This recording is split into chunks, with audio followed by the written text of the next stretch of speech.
Casper, Friends Forever, adapted by Marie T. Murillo from the movie Casper. A Golden Book, New York, Western Publishing Company, Racine, Wisconsin. Copyright 1995.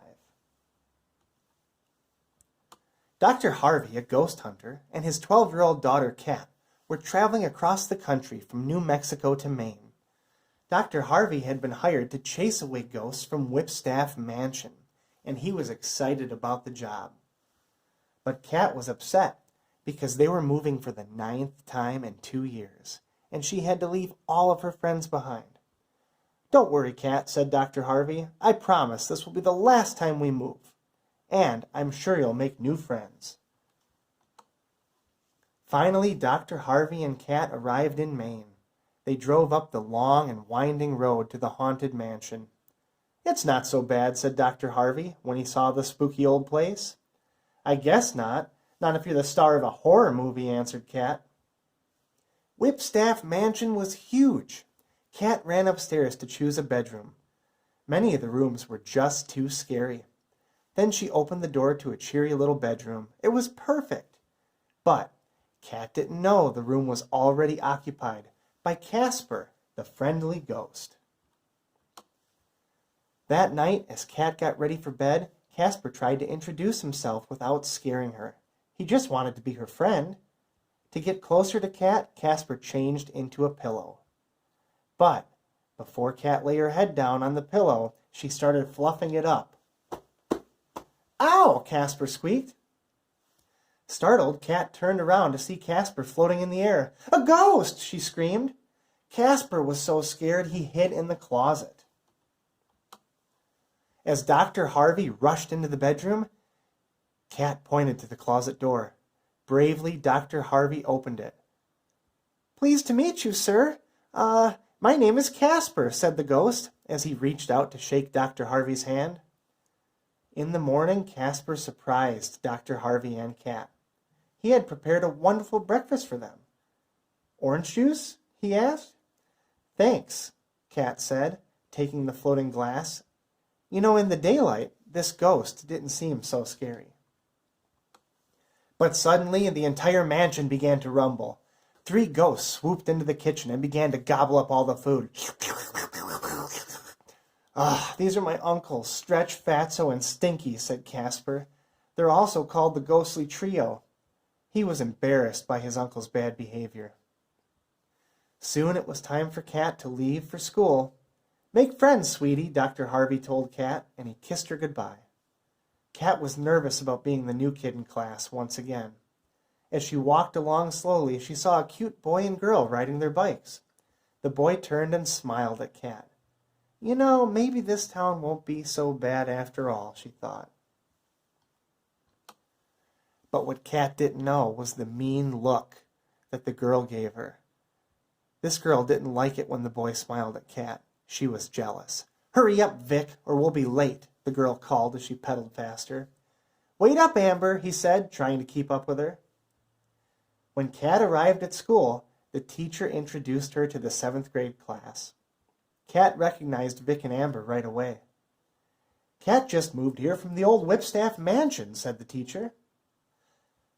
"It's haunted. That would be a cool place to have our class Halloween party," one student suggested. Kat said yes, hoping that Vic would come. When Kat got home from school that afternoon, the doorbell rang.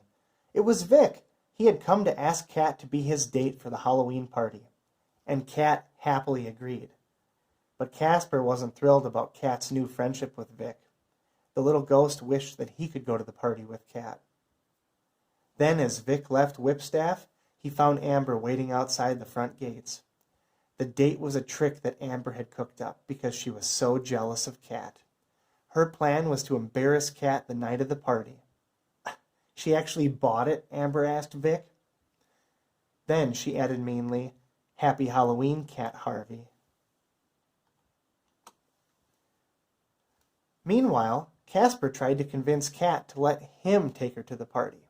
First, he turned up in Kat's music box, twirling away to a tune. "See, I'm a good dancer," Casper said. And when Kat opened her dresser, there was Casper folded up like a shirt. I don't even need a costume, he said. Next, he turned into a party balloon. Finally, Casper changed into Casper Man, the ghostly superhero. But even that trick didn't impress Kat. All she could think about was this other boy, Vic. At last, Halloween night arrived, and Kat's classmates danced and laughed and snacked on goodies at the party. But no matter where Kat looked, she couldn't find Vic. Where is he? Wondered Kat. Meanwhile, Vic and Amber had snuck into the mansion and were hiding in the library. They were dressed as a giant ghost, with Amber standing on Vic's shoulders. The two planned to appear suddenly at the party as the ghost of Whipstaff Mansion, and they would scare everyone away. But as Amber and Vic peered into a mirror to see how they looked, the ghostly trio stared back at them. "Ah!" Amber and Vic screamed. They ran out the front door. The trick had backfired, and everyone laughed at them.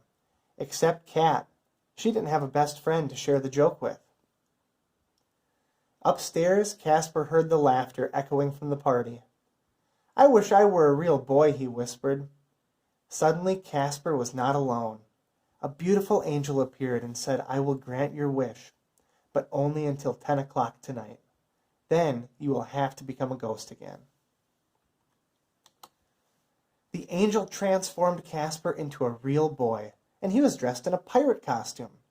Casper practically flew down the stairs to find Kat. Everyone at the party wondered who this new mystery boy was. When he saw Kat standing alone, he walked over and asked her something. He said, "May I have this dance?" Something about the pirate boy's voice sounded familiar to Kat. "Casper, is that you?" she whispered happily. Kat and Casper danced and danced, but when the clock struck 10, Casper began to change back into a little ghost. Before it was too late, he wanted Kat to know that he would never forget their magical night together. "I'll always be your best friend," Casper whispered. "Friends forever," answered Kat. The end. Well, I hope you enjoyed that story, and now I'm going to show you how you can draw Casper yourself. Casper has a head that is shaped kind of like a kidney bean, so we're going to need to make a swooping arch on one side and then a big half circle. So we'll start with his cheek, and we'll just kind of make a big arch like that, and we'll carry it around, and then we'll get a shape that's kind of like that.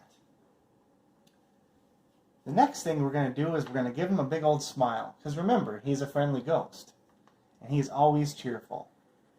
So we'll do kind of a backwards letter C like that, and then a nice swooping line for his smile. And then for his nose is just like the letter C pointing down, just a simple arch. And we'll do a little uptick line there for a little character. And then the hard part. He has two big old eyes, and his eyes are going to be big ovals, just like this.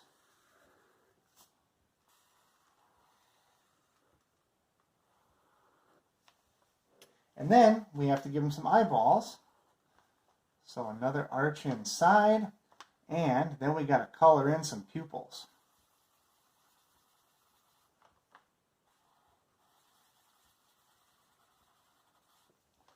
There we go. And two eyebrows, which are just arches like that.